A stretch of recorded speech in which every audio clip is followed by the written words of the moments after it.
Rahmatmi? Rahmat akasiga.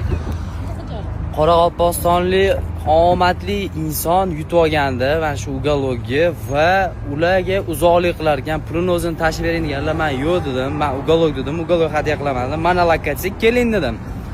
O'qtirib atit bermadilar. Pulini so'radilar, men yo'q dedim. Xohlasangiz sizni nomingizdan birinchi yutib olgan odamga shundoq hadya qo'raman dedim. O'qtirib atit bermadilar. Mana kutishga vaqtim yo'q. Mana shu uголокga birinchi yutib olgan odam mana Saodat opa Angrendan keldilar. Saodat opa rostmikan? Rost ekan, rahmat. Mana biz Angrendan keldik.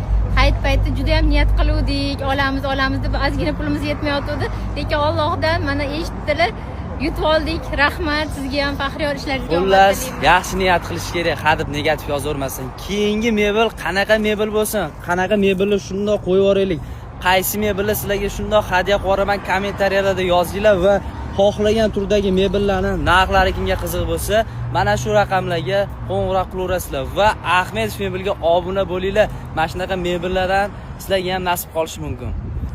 Zo'r, rahmat. Rahmatmi? Rahmat akasi.